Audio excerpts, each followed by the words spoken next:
those shows that go back and recreate a murder. And it was this mechanic who killed his mom. He was in his 40s, and I looked just like him. It was super creepy. So just like that fucking picture of that guy wanting for diddling children in your area. Oh no, that I look like. That's not for diddling children. That's for hookers. That's Picton's brother. That was for that picture was for. Picton's that's Robert brother? Picton's brother. Yeah, that's David Picton, Robert Picton's brother, who's free and could come down here and hang out anytime he wants. And people thought he did, and those posters were posted around to warn people that he was back in town, because everybody knows he's the one who really did everything, right? Shit.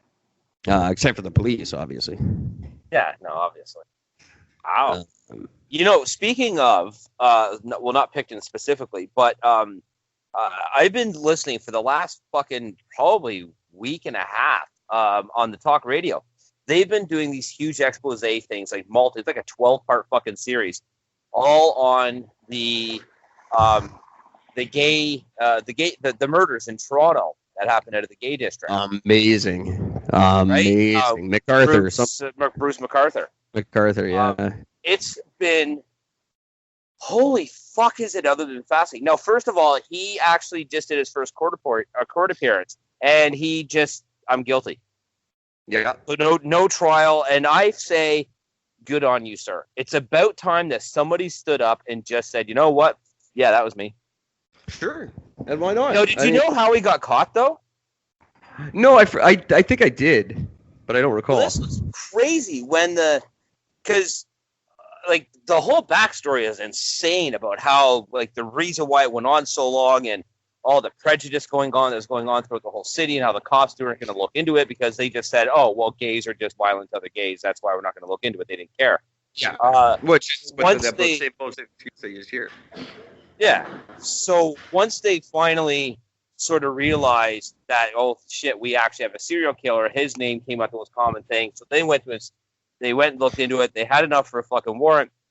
So they go to his house or his apartment, whatever the fuck it was. And when they get inside his place, he's got a dude handcuffed to the fucking bed against his will. Yeah, that's right. Yeah, he's in the process of fucking murdering a guy. I remember that. Yeah. That's incredible. Talk about being caught fucking red-handed. Holy shit. So that was just fucking nuts. So being able to hear about all the history of Toronto and how they're doing the arrests on the bathhouses and all the gay clubs. There is this one club where the cops got access from the owner because they basically strong-armed the owner, and they got access into a closet that has this window up above that looks into the guy's bathroom. And they were catching guys that were just going in there, hooking up the club, going in the bathroom and fucking. Yeah, and every time they did, the cops would come out and they would bust them and charge them for lewd and indecent acts, even though it's two consensual adults, in a fucking stall where nobody's complaining about anything. Sure. And it was the craziest shit where finally a group of gay rights groups and the owner of the club himself ended up going against this, and a bunch of other people got involved, and they ended up basically coming out saying, this is the very definition of entrapment. You can't fucking do this. And they ended up being not allowed back in that room again, and it was crazy because there'd be 5 cops stuffed in a fucking closet. Yeah. And talking about, the jokes on this are unlimited. Here you got a bunch of dudes stuffed in a closet watching gay dudes fuck. Come on. This shit just writes itself. You know what I mean? And he was burying people all over, just in his customers' yards. I love that about him. Yeah, this one lady got the phone call saying, hey, we kind of need to go to your garden. She's like, what are you talking about? Your gardener. She's like, oh, Bruce, he's such a nice guy, does such a great work, and he's very passionate about his job. She goes, yeah, he certainly was. We need to dig up your backyard. Sure enough, there's fucking 4 bodies in her backyard. Just awesome. Just wow. That's whole thing was just crazy. And just so the stereotypical, like, oh, he's such a nice guy. He really loves his job. Like they're always the nice guy. They're always it's always the least expected. I just once I always go back to this because it's a great example. There's that one example where there's a whole rash of when all these black guys were getting shot by the cops for doing stupid shit, and every time you always heard about the family or friends, whatever, with the interviews, are like, oh, he was such a great person. He was a really nice guy, and everyone would say a whole bunch of a nice person. Where even though the guy's a fucking long nosed fucking gangbanger, piece of shit guy with a fucking arrest fucking list goes down his fucking body. I mean, it's so long, and then there's this. What? Sorry, carry on. No, carry on. Then there's this one dude who gets shot by the fucking cops, and his father does the interview. And again, you're expecting the same bullshit. And the father goes, "My son was a piece of shit. I told him he'd get shot and killed for his stupid acts, and there he is. He's dead. Fuck him. I'm glad he's dead. He's just fucking idiot." That is brutal. Like, genius. Finally, it was said. Too funny. Here's one. Sorry to interrupt. I was kind of just out of the back of my eye, reading some stuff that's behind me. So I was reading out of the back of my eye. One of the roles that they sent me that shoots in Vancouver, casting the web series "Fools for Hire." 2 20-something actors trying to make it in the world of acting, but find it difficult without a resume or any skills.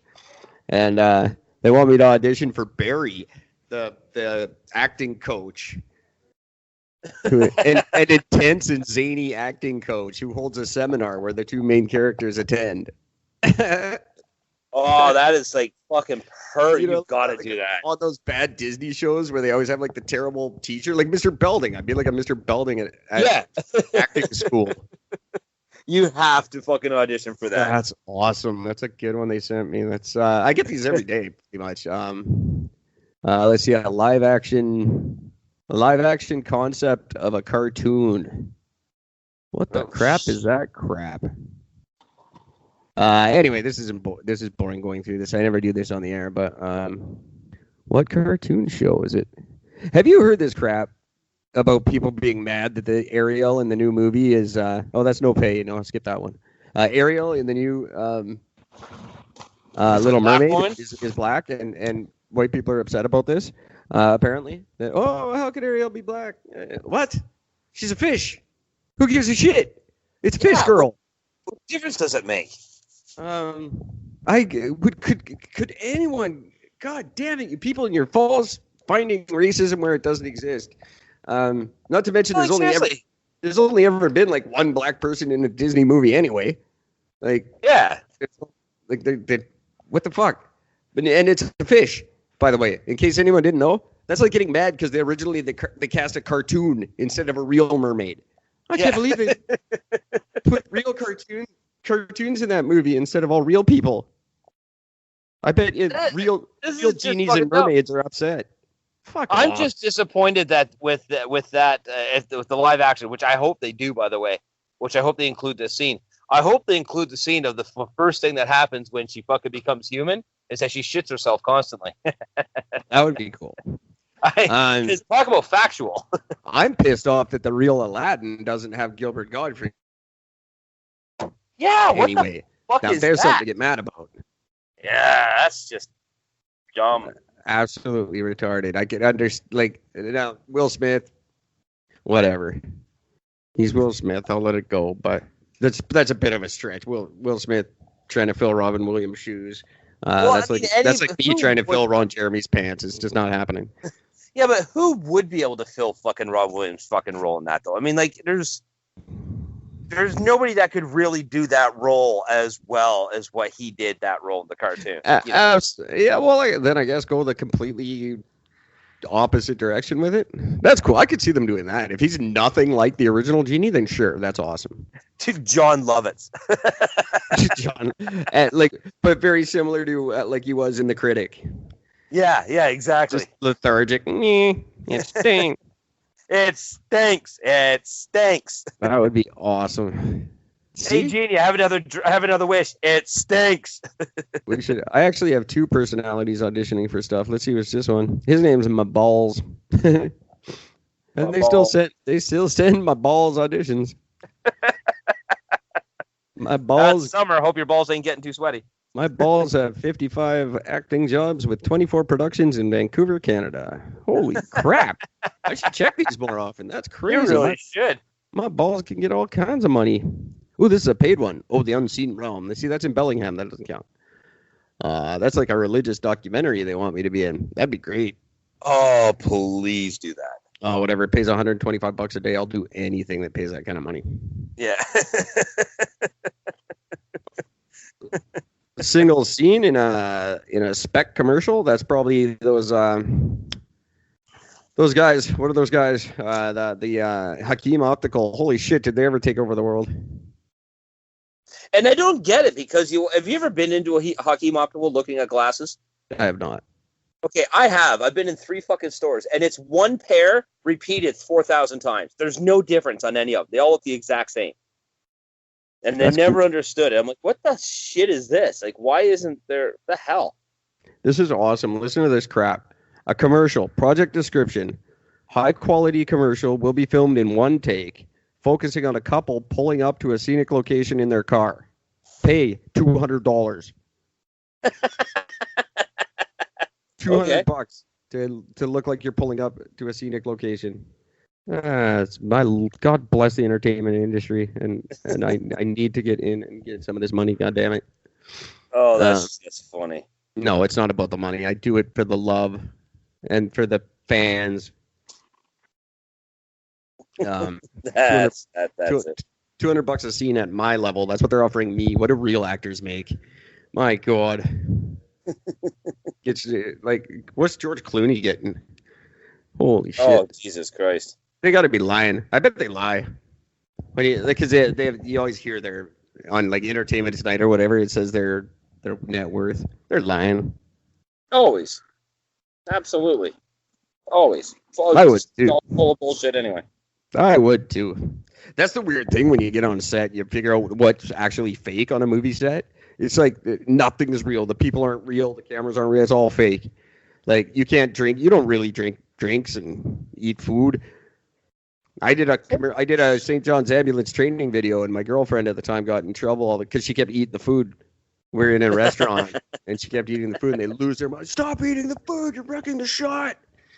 She's like, "What are you doing?" Like they didn't have extra food to like fix her plate, but they had real food on the plate. You just weren't allowed to touch it. There was Subway in the off camera for us to eat, which I'd rather eat the fake food than Subway. But yeah, why not, right? Jesus, I just got a job offer for Vancouver, BC, at a company called Dream Rentals. Cool. Yeah, $22 an hour. That's awesome. Do they are they tied into Sleep Country at all? Because you would think Sleep Country would want Dream Rentals. Yeah, no, they are. It's a downtown Vancouver real estate travel agent firm. Ooh, you'd be a good real estate travel agent. Yeah, but I don't think. Like you're selling, is that like selling property out of the country kind of thing? Yeah, but I think. Let me see. What do I got to do? And Gary Glenn Ross kind of stuff. You'd be good at that if you could sell fake properties to people, like bullshit ranches in the States. Oh my God, would you ever be good? I'd buy a bullshit ranch off you, and I'd know it was crap, and you'd still convince me. It's true. I am good at it. I actually got one hell of a great compliment from a customer today that said because I spoke to the woman before over the phone, and she was just really impressed with my demeanor over the phone. And she came in and ended up buying a bed off of me.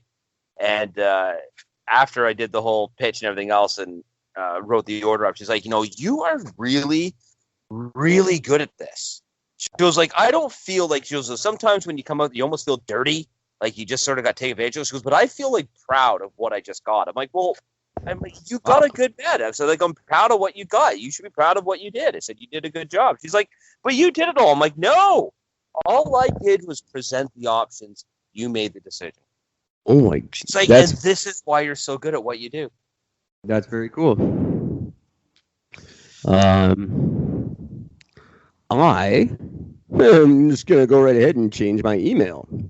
That's not something we're going to talk about on the air, but I signed up for a free trial that wasn't free, and now I owe some money to somebody that it's not getting paid.